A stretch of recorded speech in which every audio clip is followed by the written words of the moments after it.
네, 반갑습니다. 저는 강낙원 노무사고요. 우리 이순호 법인에서 우리 문인기 노무사와 더불어서 정부지원금하고 그다음에 주로 노무 관련된 기본적인 것들을 좀 알고 싶다고 하셔가지고 이틀에 걸쳐가지고 교육을 좀 준비했습니다. 거기에 이제 저 같은 경우에 저희 세무법인하고 좀 연합해서 같이 좀 추가적으로 하는 게 하나 있어가지고 이걸 좀 소개해 좀 드릴까 싶어서 안내를 좀 드립니다. 총 3가지 버전을 제가 준비했는데 내용은 거의 다 유사한데 이제 상대방 사업주분께서 이제 또 의문이나 질문이 들어올 것에 대한 예상 질문들을 좀 정리한 그런 버전이 좀 다르기 때문에 3가지 버전인데 메일이나 또는 톡에다가 가지고 다니시다가 좀 의향 있으신 사장님들 만나거든 그때 활용 한번 해보시면 어떨까 싶습니다. 먼저 세금하고 보험료를 환급받을 수 있는 그런 프로그램인데요. 뭐냐면 기업이 부담하는 법인세, 소득세가 있을 것이겠고요. 그러니까 개인 사업자 같은 경우에는 또 일반적으로 모든 근로자가 있는 사업자는 4대 보험료 과원납된 경우가 꽤 많습니다. 그래서 우리 한 5년간의 회계 자료와 부가 자료를 분석하게 되면 세금이나 공과금 중에서 우리가 환급받을 수 있는 것들이 좀 꽤 많이 나오는데 그 비율이 생각보다 상당히 좀 높습니다. 어떤 방법이냐면은 아시는 것처럼 요거는 아마 여기 계신 분들 다 아실 겁니다. 주주등록 여기에서 중소기업 육성을 위해서 또는 정책적인 방향을 위해서 조세 지원이라든지 또 고용보험법을 통해서 이제 우리가 상세하게 보겠습니다만은 고용지원금이라든지 등등이 있습니다만 여기에 이제 나열되지 않은 것 중에서 산재법, 산업재해보상보험법이죠. 그 다음에 임금채권보장법, 그 다음에 고용보험료 및 산재보험료 징수에 관한 법률. 하여튼 하자면 많습니다만은 그런 근거에 근저해서 우리가 지금 공과금을 내고 있거든요. 우리 각 사장님들이. 관련해서 회계 관련 자료와 급여 관련 자료를 이제 5년간 거를 분석하게 되면 그 중에는 이제 거의 대부분은, 그러니까 20개 업체면 거의 19군데 정도, 20개 업체면 18, 19개 정도 업체들에서 관합이나 오납된 세금 공과금이 산출된다라는 그런 통계가 저희들이 좀 확보가 좀 됐습니다. 그래서 이걸 바로 잡아달라는 취지의 경정 청구 내지는 늦었지만 좀 달라라고 하는 신청을 하게 되면 세무사 같은 경우는 조사관의 심사를 통해서 이제 지급 결정이 되고 환급이 이루어지는 그런 과정입니다. 이걸 좀 더 이렇게 좀 알기 쉽게 좀 하자면 사업체한테 이런 취지를 설명하시고 그리고 초기 비용 부담은 물론 당연히 없다, 무료다. 그다음에 서류 안내를 통해서 메일을 통해서 이것은 이제 저희들이 하다 보니까 아주 큰 기업들 예를 들어서 제가 직접 한 건 아닙니다만 가장 크게 했던 데는 원주에 있는 두산이 아니라 모비스 협력업체 거기 회사 같은 경우에 그런 정도의 규모가 있는 데를 잡았다고 한다면 당연히 방문해서 설명도 하고 하겠지만 되게 이제 우리가 접하는 업체들은 이제 소규모 업체 중견기업도 자기 없지 않습니까? 근데 그런 경우 같은 경우에 왔다 갔다 하게 되면 인건비나 이런 것들을 해가지고 서로가 쪼개지는 비용 부담이 많아서 여기 일선에 계셔서 영업하시는 분들한테 돌아가는 몫이 좀 작아지기 때문에 철저하게 메일을 통해서 서류상으로만 주거니 받거니 해서 진행을 합니다. 그것이 가능한 이유는 어차피 아시는 것처럼 이건 과거의 법인이면 법인세, 개인이면 소득세, 또 4대 보험료 같은 것이 다 서류상으로 이미 다 찍힌 것들인 거잖아요. 그리고 그 당시 때 낸 세금, 그 당시 때 근무했던 직원에 대한 임금 지급된 거, 이런 과거 자료만 가지고 하기 때문에 충분합니다. 그리고 메일을 통해서 이제 서류화를 받고, 그 다음에 이 법인에서 분석한 다음에 예상 금액이 산출되면은 그때 가서 계약을 하시든지 말든지. 금액이 좀 미미하게 나왔다. 사업자 입장에서 괜히 그 관계기관 건드리고 싶지 않습니다. 이러신 분들도 있을 거고, 그 정도나 많이 나옵니까? 하면은 또 하실 수 있을 거고. 요 상태에서 컨설팅 계약이 들어갑니다. 그럼 이제 궁금하신 거는 이게 그럼 과연 어느 정도 올려주시죠. 어느 정도의 어떤 그 확률과 가능성이 있느냐, 이런 것들이겠지만, 그 전에 이제 좀 준비 서류는 4가지입니다. 세무조정 개선서, 계정별 원장, 사원명부, 월별 급상여, 수당 지급 현황, 그다음에 근로자 고용정보 현황, 주로 이제 고용산재 토탈 서비스 조회를 통해서 받기 때문에 이것들만 그냥 톡으로다가 보내주시거나 하게 되면은 간단하게 될 겁니다. 평균적으로 저희들이 통계를 내보니까 대략 좀 전에 말씀드린 것처럼 산출되는 비율, 그러니까 환급되는 비율은 환급 대상되는 업체를 기준으로 했을 때는 거의 90% 정도 수준이 나오고요. 금액이 이제 중요하지 않습니까? 사실 우리 입장에서는 금액이 중요한데, 금액은 저희들이 이제 그 업체한테 받는 전체 총 수수료가 30%입니다. 30%인데 30%를 기준으로 했을 때 통상 한 600에서 700 정도, 6, 700 정도. 그러니까 그 업체 기준으로 하면 한 2, 3천 정도는 나온다는 거죠.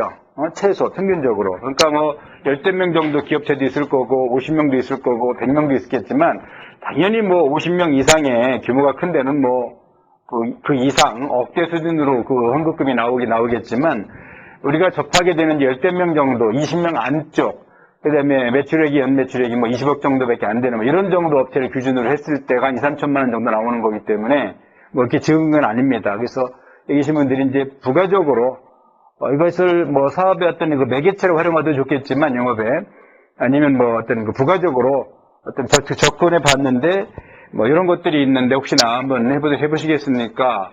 할 때 한번 활용하시면은 평균 한 600 정도로 잡았을 때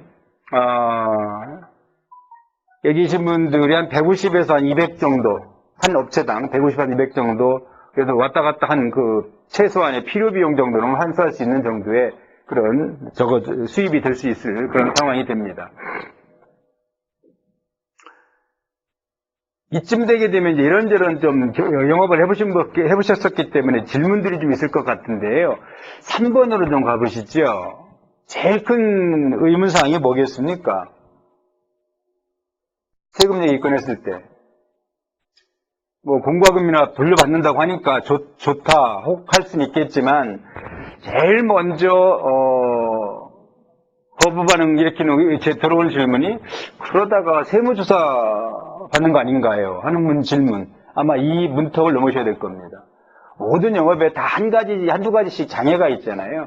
그러니까 저도 같은 경우 해보게 되면은 사람들이 이제 그런 게 있어? 뭐 하지? 하다가 이 자료들을 요청을 하게 되면 특히 이제 계정별 원점 같은 경우는 그 회사를 낱낱이 알 수 있는 자료들인데 세무사님이 여직원들이 그냥 생각 없이 주는 데도 있지만 그 세무사님이 보고가 돼서 세무사님이 전화가 옵니다.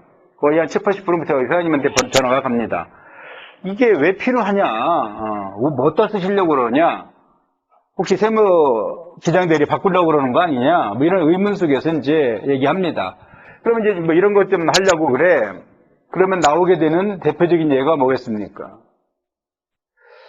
심각합니다, 정말. 거의 그 사람들로서는 어쩔 수 없는 거지만, 이게 지금 녹화되고 있는 거죠. 녹화 좀 뺄게요.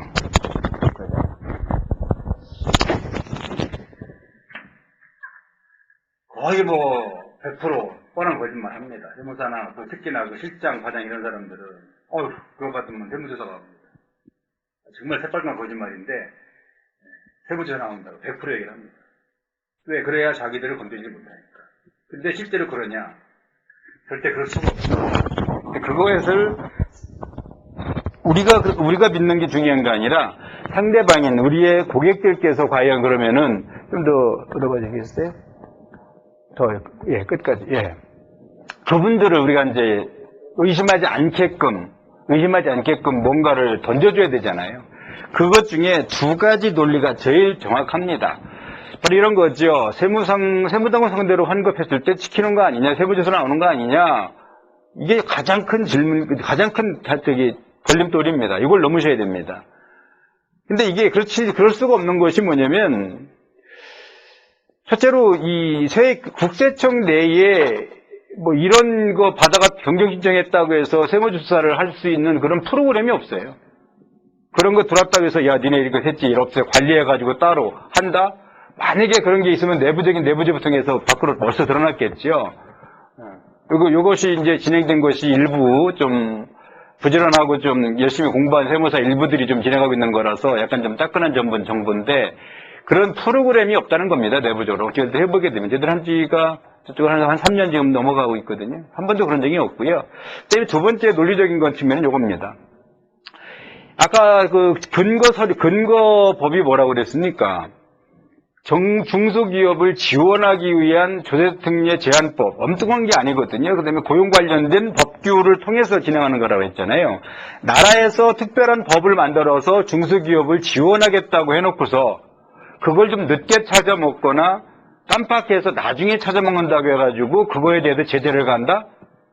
정권적 모순이 오게 돼버리죠. 상식적으로 생각해 보시면 그런 모순이 오지 않습니까? 나라에서 야 너네 중소기업들이 어렵잖아. 그럼 이러이러한 요건 갖추면 우리가 세금 감면해 줄게. 이러이러한 거 있으면 세금 안 받아줄게. 이런 게 있으면 고용보험금 줄게. 심지어 저는 어떤 것까지 봤냐면 세무사님들이 직접 하지는 않는데 그 사람들은 양심의 가책상 밑에 실장급들이 무슨 얘기를 하냐면은 고용보험 관련, 그러니까 우리 정부지원금 관련된 문의를 하면 어떤 사람들이 그래요. 정부지원금 관련된 하면 그것 타먹으면 그것도 세무조사 나온다면서요. 라고 나한테 물어보는 경우를 여러 번 전에 들었었어요. 그만큼 그쪽에서는 귀찮은 거는 그거로 치는 거예요. 그거 귀찮은 거는. 그리고 자기네들이 그러면 한 가지 그러면은 아니 그럼 세무사들이 그거 공부해서 그 챙겨주고 그 사람들이 수수료 받아먹으면 될 건데 왜 그 사람들은 못하고 있느냐? 이런 의문이 들 겁니다. 왜 못하고 있을 것 같아요? 두 가지입니다. 첫째는 일이 늘어납니다. 그러면서 수수료를 받지 못합니다. 일이 늘어나는 만큼 그 사람들이 수수료를 받으면 그 사람들도 열심히 연구해가지고 이런 걸 누군가 했겠죠.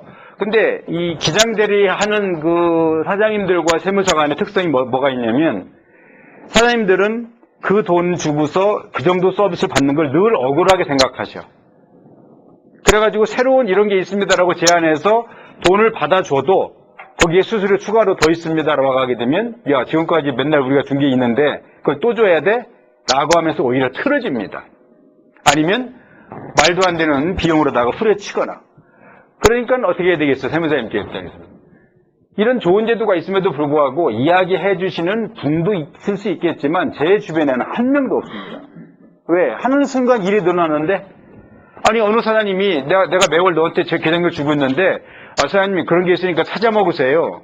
야, 우리가 뭘로 알고 어떻게 찾아 먹어? 니네가 챙겨줘야지 이렇게 나온단 말이죠.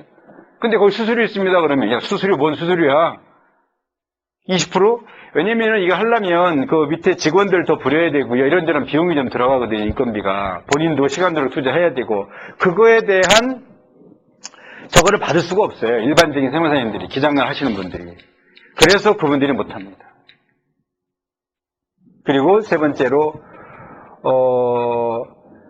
기관 내부적인 감사 대상이기 때문에 경정 청구를 승인하고 이에 대한 불이익 조치를 검토할 수가 없다. 그러한 매뉴얼도 없고 만약에 그렇다고 한다면 벌써 정말 밖으로는 받아먹으라고 하고 챙겨먹으라고 하고 중소기업을 위한다고 했는데 나중에 보니까 세무조사 대상자로 올려있더라. 말이 안 되는 모순이 있죠. 그 정권적인 또 치명타가 될 수 있는 거기 때문에 그럴 일은 없다라고 하는 겁니다.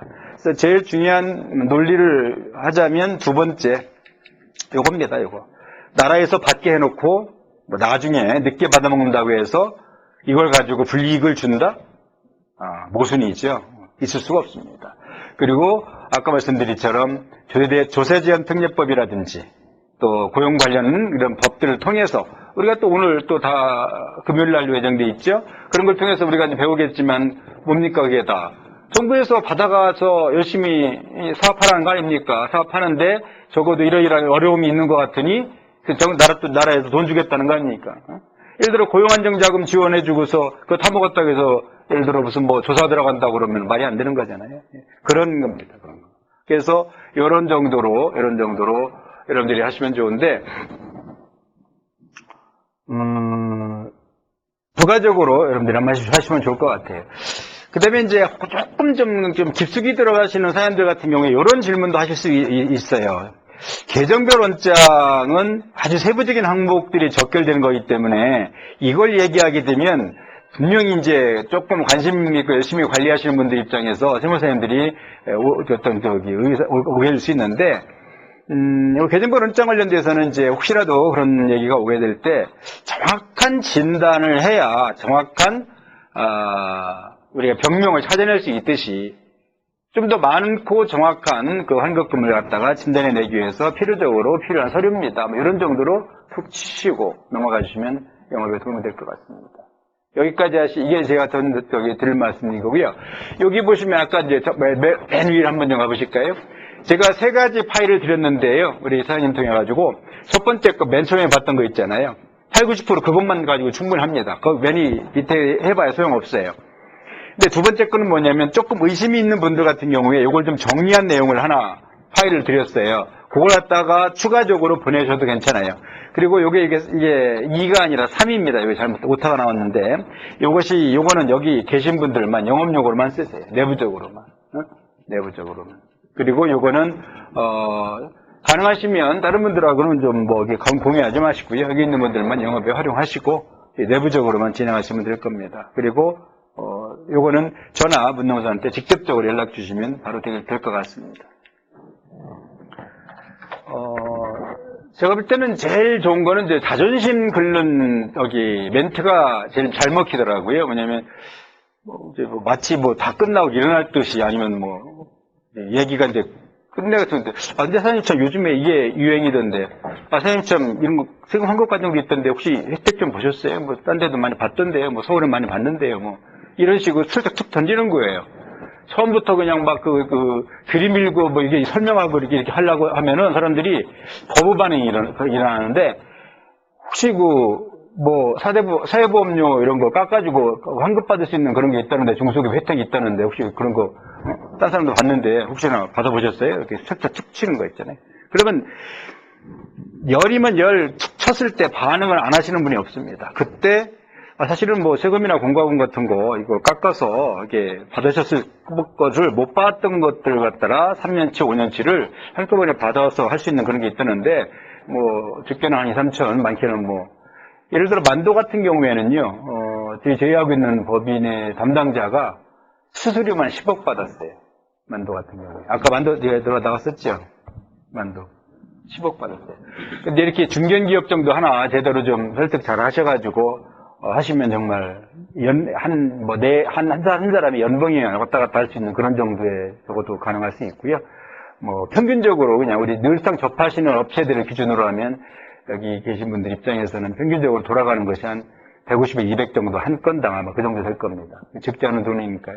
그거는 이제 그냥 던졌을 때 메일로다가 서류만 던져주시고 나머지 진행은 우리가 다 한 상태에서 이제 얼마 나온다고 하면 계약만 체결하실 때 나올 수 있는 그런 돈이기 때문에 전체적으로 걸리는 기간은 2달이면 됩니다. 2달이면 됩니다. 우리가 자료 받고 나서 2달이면 됩니다. 그 정도로 진행하시는 겁니다. 혹시나 질문 있으십니까? 저는 요걸까지만 하고 나머지 지원금 거는 우리 젊은 노무사님 통해서 하겠습니다. 경호원은 일반적으로 할 때는 한 20년 전에 아니요. 평균적으로 10명만 넘어도 10명만 넘어도 그 대신에 매출액 기준에서는 20억 정도 되기 때문에 의원급 있잖아요. 의원급 정도는 5, 6명 정도 병원에 치과 매출 많은데 치과 또 안과 5, 6명 정도만 돼도 한두 명 놓고 하는 데는 그렇게까지는 잘 안 나오고 그런 데만도 특히 꽤 많이 나옵니다. 거기 소득세가 종합소득세가 많기 때문에 소득세, 법인세가 아니라 소득세가 많이 나오기 때문에 그런 데도 꽤 짭짤하게 나옵니다. 보통 기간을 몇 년으로 잡나요? 여기는 이제 5년 정도. 일단 5년으로 하십시오. 3년짜리도 있고 5년짜리도 있는데 그걸 다 하시긴 그렇고 그냥 퉁쳐서 5년짜리로 하시고 업력이 5년이 안 된 사람은 좀 해당사항이 없는 건가요? 해당사항이 있죠. 3년 업력이 됐다고 한다면 3년. 그리고 환경 관련 업체 있죠. 경기도 소재 환경 관련 업체. 그런 데는 여기서 제가 아까 말씀드렸던 거에서 한 30% 정도 더 비율을 업으로 하시면 됩니다. 예를 들어 150 나올 거 한 200, 250 정도 나옵니다. 예를 들어서 환경 관련 업체라고 하면 어떤 친환경 관련된 친환경 관련된 기술로 제조업이나 하여튼 환경 관련 업체들 있잖아요. 하다못해 파지 같은 경우를 모아가지고 하는 업체라 하더라도 왜 그러냐면 환경 관련된 여러 가지 이제 부담금 같은 것들이 꽤 많기도 한데 반대로 그걸 잘 하면 근데 수도권에서는 그걸 안 할 수가 없어요. 대부분 하고 있어요. 하고 있는데 그 감면 혜택을 못 받는 업체들이 꽤 많더라고요. 환경 관련 거. 이런 건 아까 환경 관련해서 저도 질문이 친환경 업체들이 환경 관련 업체라고. 그렇죠. 근데 친환경 업체들이 환경 부담금을 많이 내나요? 저는 친환경 업체들이 오히려 안 낼 것 같은데. 그러니까 그거에 대한 혜택을 보는데 혜택을 못 찾아먹는 업체들이 많더라고요. 예. 시간상 저는 여기까지.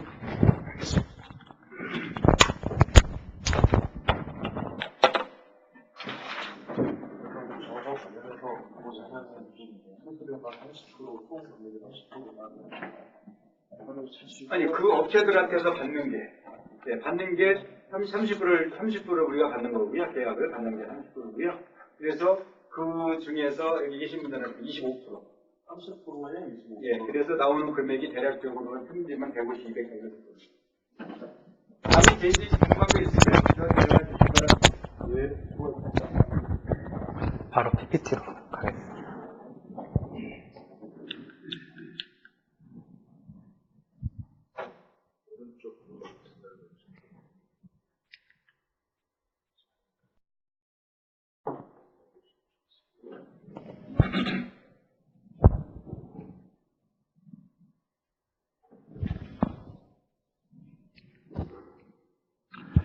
네, 안녕하십니까. 저는 이번에 그 고용지원금 관련해서 좀 안내를 드릴 이수노무법인의 문인기 노무사라고 합니다.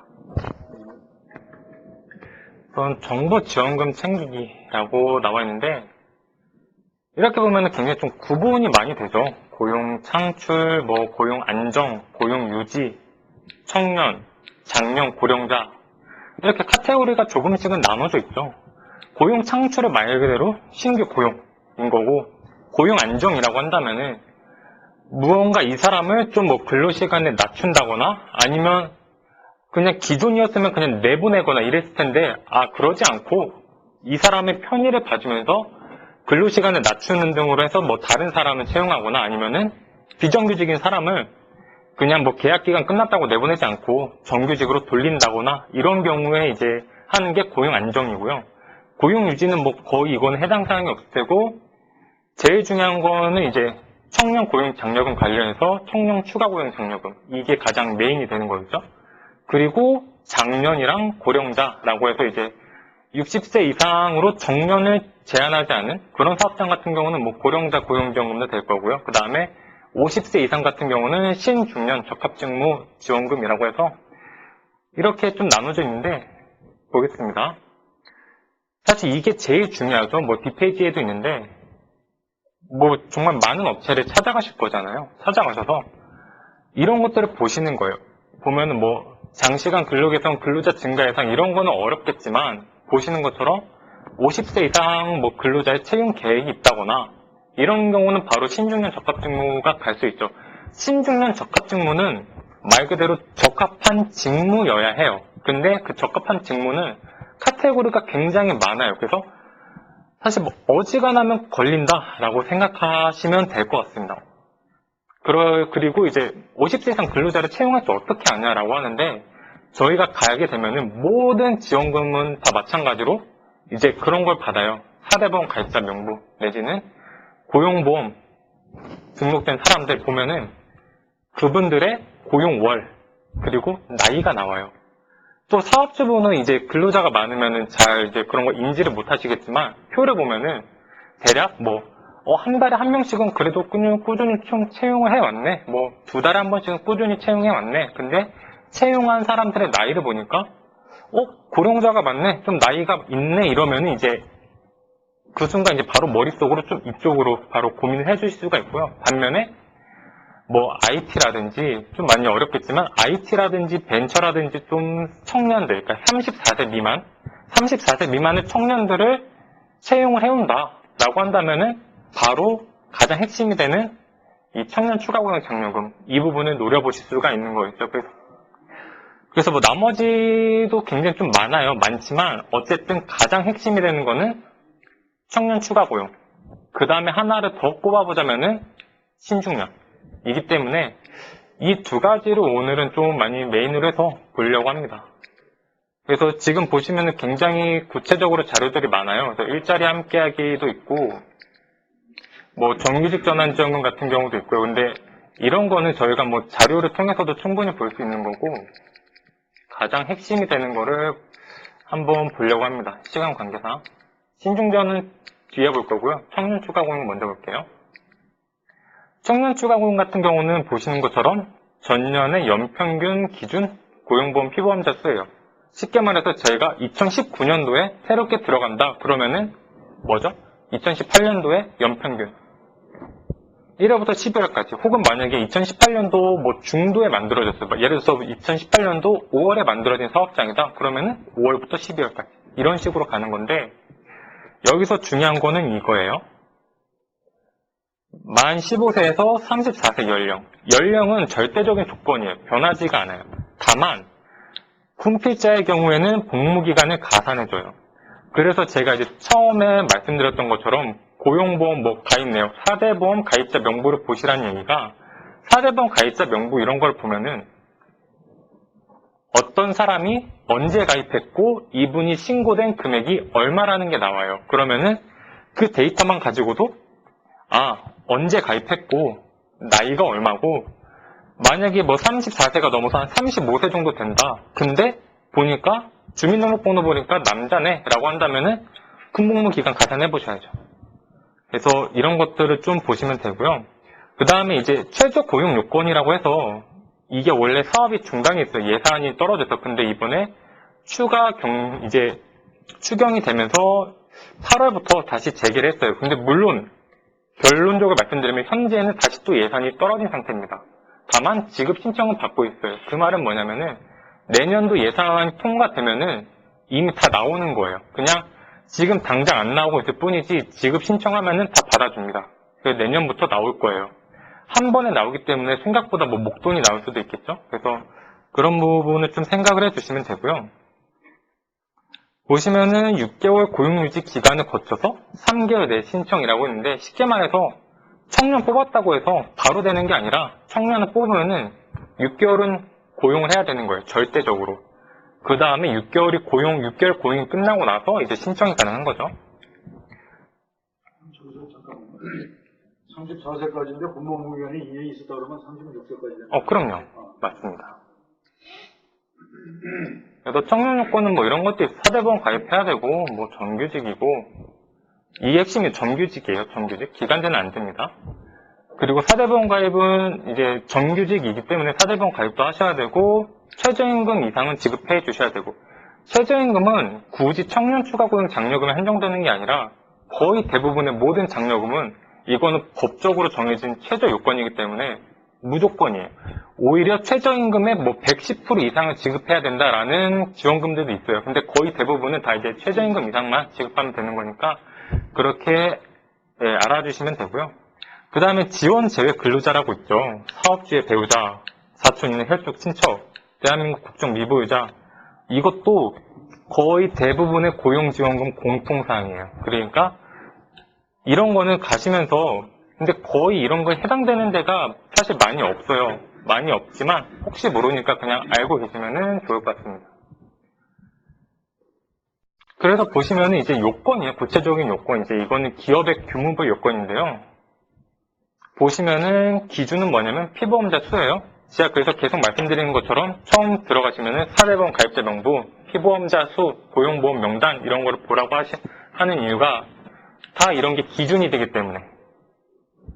그래서 기준점을 확실히 아시라라고 해서 이러는 거고요. 30인 미만은 한 명만 채용해도 나와요. 지원 금액이 뒤에 있겠지만 월 75만 원이에요. 최대 3년. 그리고 30인부터 99인은 2명 이상. 그리고 100인부터는 이제 3명 이상. 즉 2명 이상 고용했을 때 지원금 발생, 3명 이상 고용했을 때 지원금 발생. 여기는 한 명만 고용해도 지원금 발생. 제일 궁금한 게 이거죠. 이제 얼마를 받느냐 이런 건데, 아까 제가 말씀드렸죠.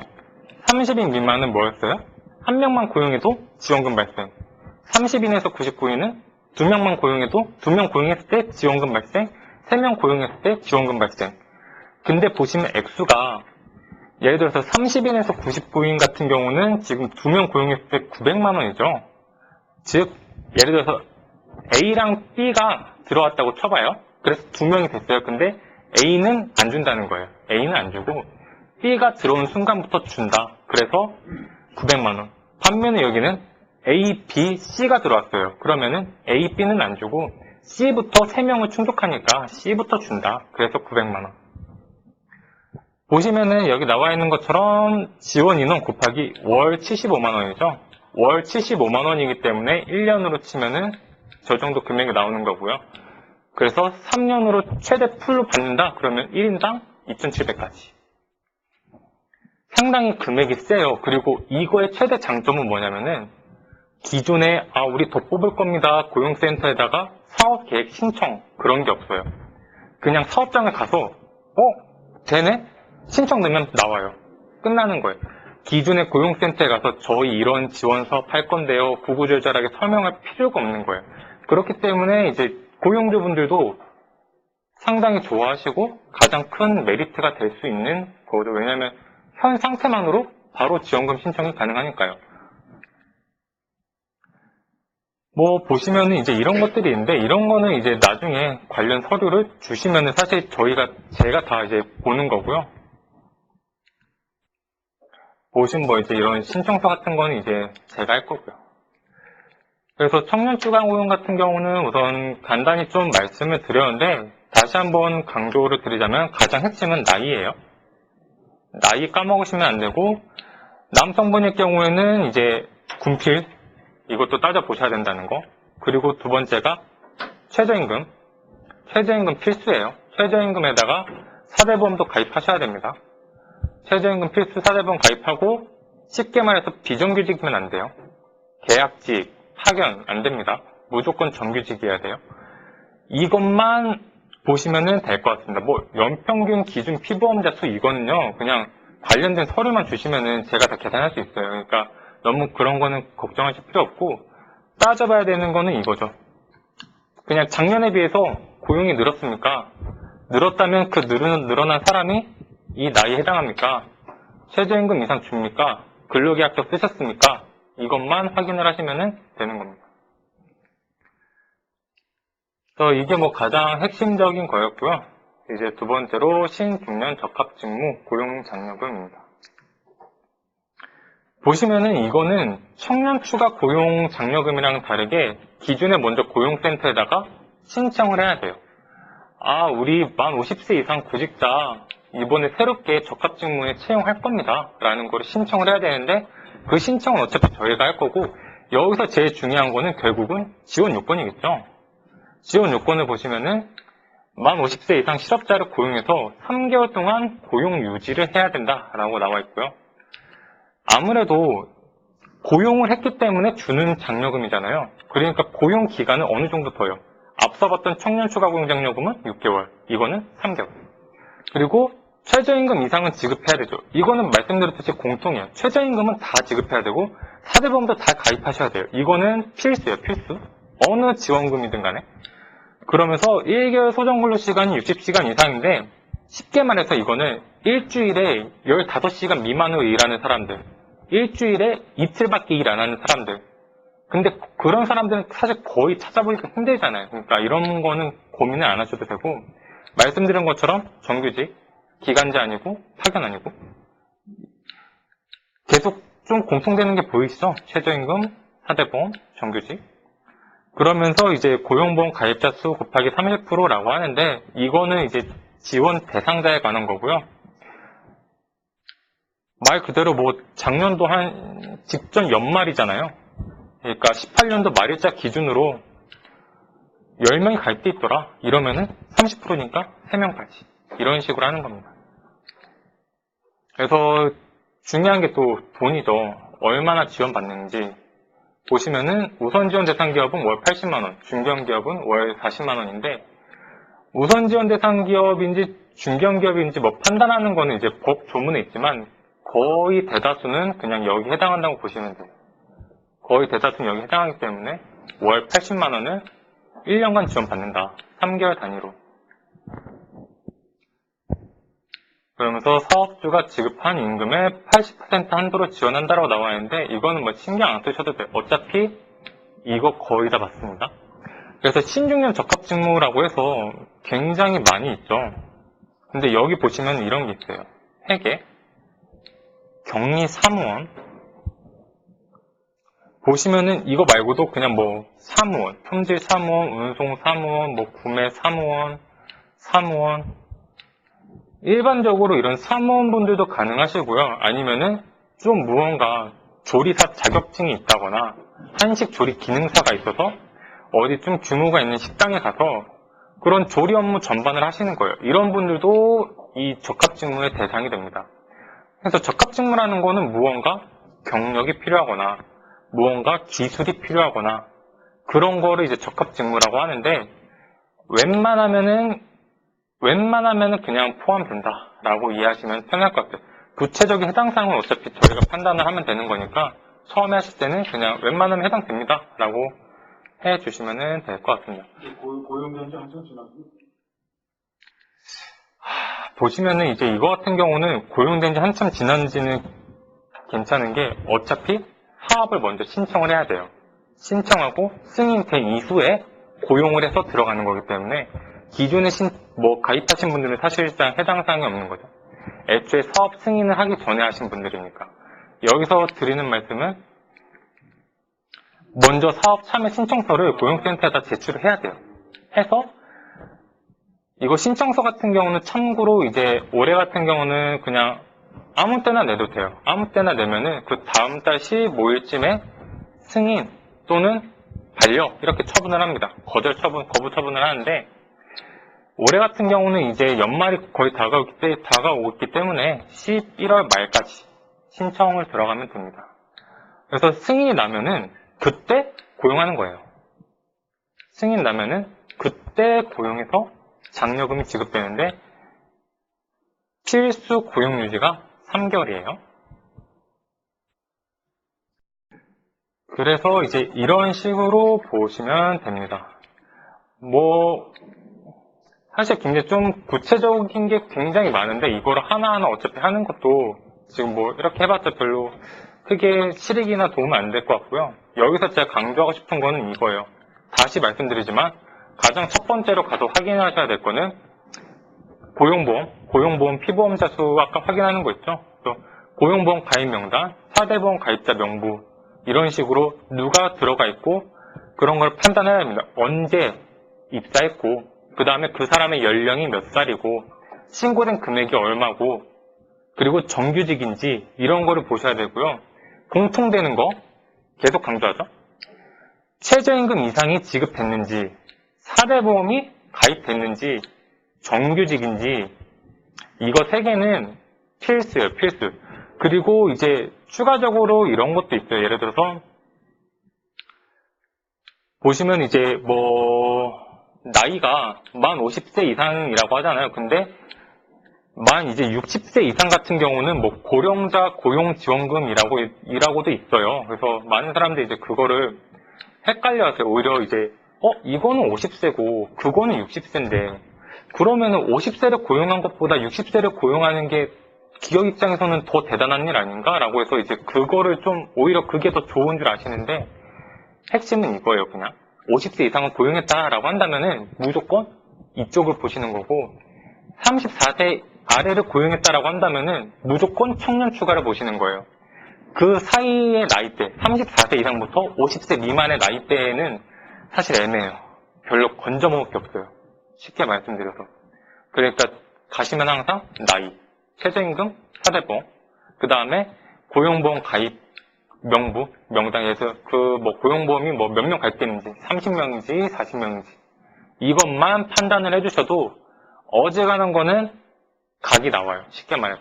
가능성이 보여요. 되겠다 안 되겠다. 그 다음부터는 이제 구체적으로 저희가 추가적인 서류를 요청하면은 판단을 할 거고요. 우선은 처음에는 이 부분만 좀 신경 써주시면 될 것 같습니다. 오늘은 이 정도로 마무리를 해주는구나. 고용보험 가입 명부의 30%까지의 인원에 대해서는 지원하겠다 그러죠. 맞습니다. 직전 연도 연말이니까 지금으로 치면은 18년도 말일자죠. 그리고 뭐 한 두어 번, 한 6개월 있다가 퇴직하면 어떡해? 그러면 그냥 끊기는 거죠. 그것까지 받은 건 그냥. 네. 그럼 예를 들어서 3개월 전이라고 했으니까 5개월 차에 만약에 그 사람이 그만두면 한 번만 받게 되는 거죠. 3개월 단위라는 거는 이제 분기별로 신청하세요라는 거고요. 신청을 할 때 월별로 합니다. 그러니까 1분기 때 신청할 때 1월 거 얼마, 2월 거 얼마, 3월 거 얼마 이렇게 신청하기 때문에 만약에 5월에 나갔다 이러면은 4월, 5월 이렇게 추가하겠죠. 6월은 어차피 퇴사한 거. 아까 청년은 5인 이상 사업자가 주라고 했죠. 네, 맞습니다. 근데 이제 여기에는 안 나와 있지만 구체적으로는 보시면은 5인 미만도 가능해요.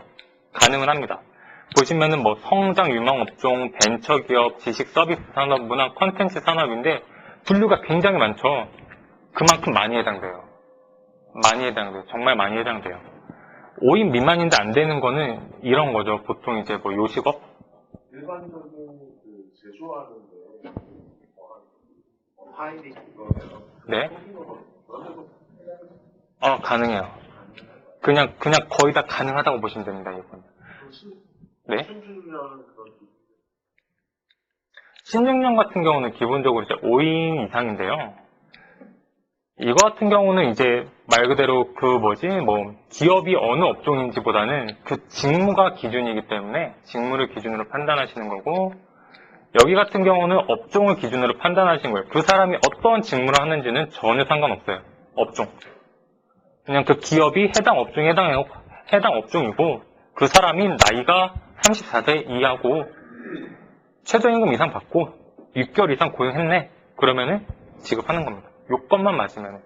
청년 추가 고용 같은 경우는 정부에서 가장 핵심으로 보고 있어요. 청년 실업이 워낙 심각하다 보니까 청년 추가를 굉장히 중요시하고 압도적으로 하고, 이번에 그 추경 편성 관련해서도 이게 좀 어느 정도 영향력을 많이 끼쳤어요. 그래서 일자리 예산에서도 이제 이런 것들이 많이 중요하고요. 그래서 이거는 가면 갈수록 점점 커지지 않을까 합니다. 물론 요건 자체는 점차 까다로워지고 있는 것도 맞아요. 그리고 지원, 그 한 기업에 최대로 지원할 수 있는 금액 규모도 점점 줄어들고 있는 건 맞아요. 근데 줄어든다고 해도 어마어마해요. 어마어마하니까 이 부분을 가장 좀 핵심으로 봐주시면 되지 않을까 싶습니다. 아니면은 이 회사들이 잘 몰라가지고 모르니까 우리 내부자들에다가 의뢰를 하게 되고. 그럼 그러면 이제 어느 정도 수수료 관계 계약 관계 하십니까? 우선 기본적인 수수료 같은 부분은 이제 방금 뭐 먼저 강의를 하셨던 분이 저희 대표 노무사님인데, 대표 노무사님과 이제 기준에 이미 다 된 걸로 알고 있어요. 그래서 구체적인 수수료나 이런 건 사실 저는 구체적으로 모르기 때문에. 네. 그러면 가장 저희가 어떤 업체에서 여기 청년 추가 고용 정책이나 신규를 신청할 수 있는지 없는지 판단을 받기 위해서 네. 가장 기본적으로 받아서 전달해드릴 서류가 뭐가 있을까요? 그거는 이제 아까도 말씀드렸듯이 사대보험 가입자 명부, 그 다음에 근로계약서. 이제 근로계약서 같은 경우는 약간 좀 보기 꺼려 하실 수도 있어요. 왜냐면은 괜히 막, 아이고, 우리 근로계약서 법에 위반된 거 아닌데 나가면 유출되면 안 좋은 거 아닌가 뭐 그러실 수도 있거든요. 그러면은 그냥 사대보험 가입자 명부랑 이제 급여대장. 그래서 그분들이 급여대장 보는 이유는 하나예요. 최저임금 이상 받는지 보려고 그래요. 물론 근로계약서도 봐야 되는데 그거를 주면 좋지만 그거는 많이들 꺼려 하시는 분들이 계시더라고요. 근로계약서 내용이 좀 잘못되어 있으면 네. 수정해서 진행해 주실 수 있나요? 그거는 어차피 근로계약서 내용이 잘못됐다면 고치는 게 맞잖아요. 그래서 수정은 해야 돼요. 다만 이제 저희가 함부로 수정을 하기는 힘들어요. 왜냐면은 근로계약서는 고용주와 근로자와의 관계잖아요. 근데 그걸 가지고 저희가 일방적으로 했다가는 약간 안 좋기 때문에 안내를 드리겠죠. 이러이러한 식으로 고치시면 됩니다. 네. 그래서 당사자분들이 고치시면 전혀 문제 없는 거죠. 저는 그 얘기를 아, 그런가요? 고친 다음에 다시 진행할 수 있다. 상관없어요. 왜냐면은 근로계약서를 고쳤는지 안 고쳤는지 쉽게 말해서 고용센터는 판단을 못해요. 고용센터는 그냥 저희가 보낸 자료 쭈르륵 보고 요건 되네? 이러면 지급, 안 되네? 부지급. 이거기 때문에 어느 정도 수정이 필요하거나 보완이 필요하면 충분히 가능하죠. 충분히 가능합니다. 두 개만 하시면 되는, 하면 되는데. 이게 가장 핵심이라는 거고요.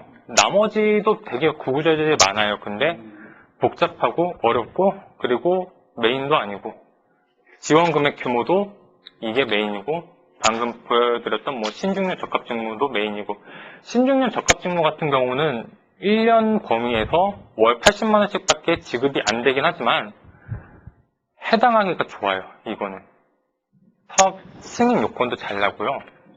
그리고 50세 이상 하는 데가 많아요. 예를 들어서 저도 뭐 얼마 전에 다른 이제 본부장님이랑 그 요양병원을 갔다 왔는데 그런 데는 50세 이상이신 분이 엄청 많다고요. 그리고 보면은 거의 월마다 들어오셨거든요.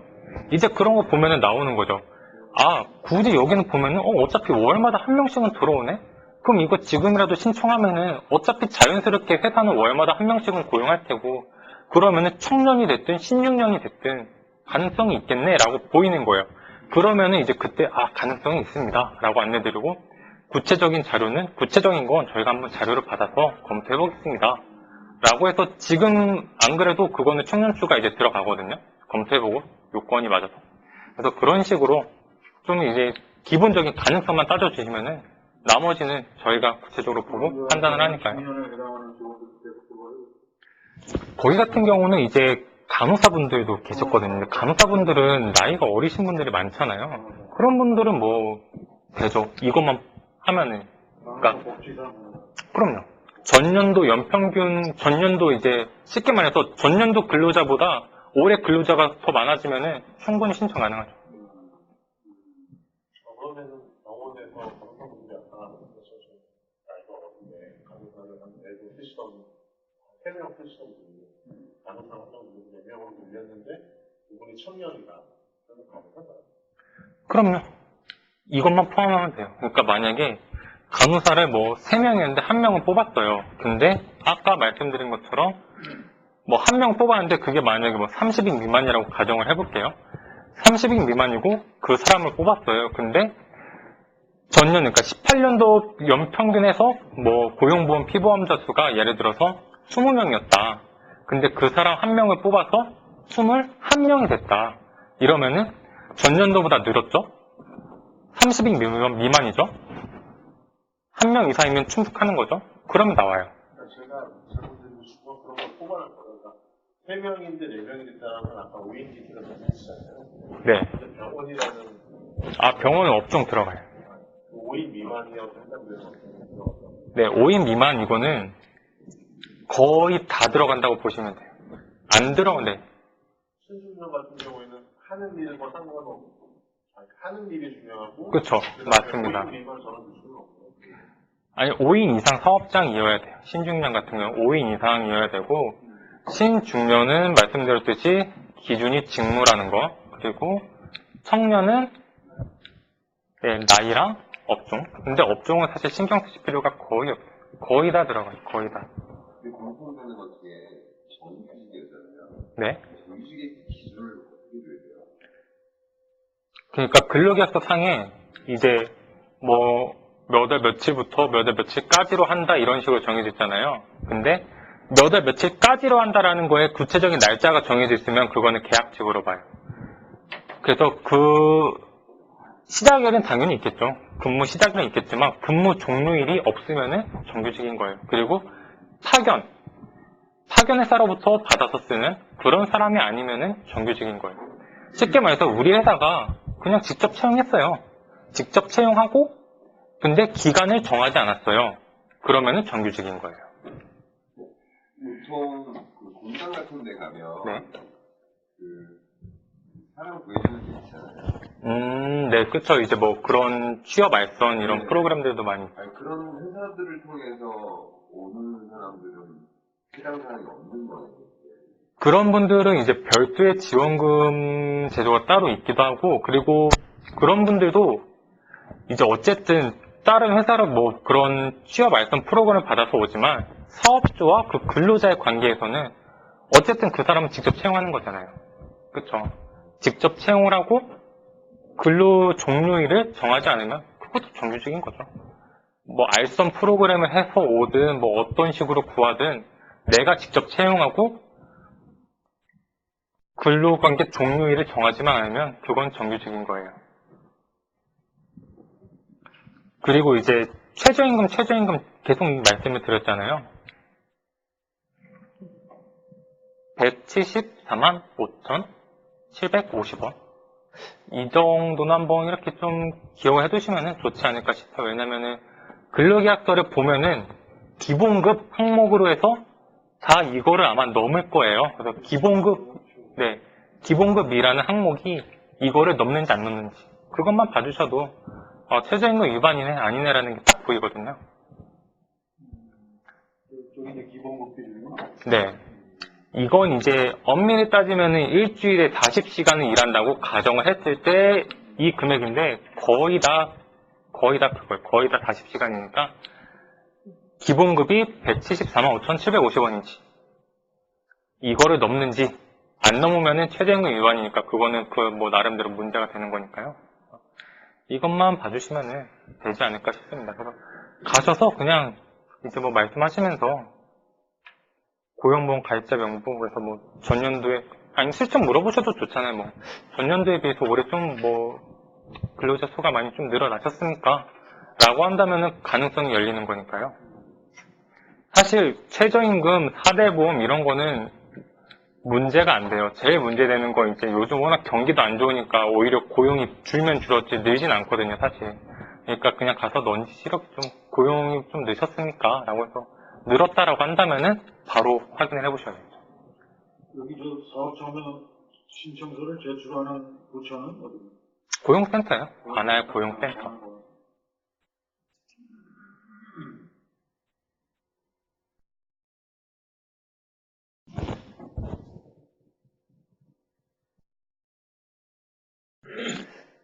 그래서 뭐 추가적으로 뭐 질문은 없으시면 여기서 마치는 걸로 하겠습니다. 감사합니다. 감사합니다.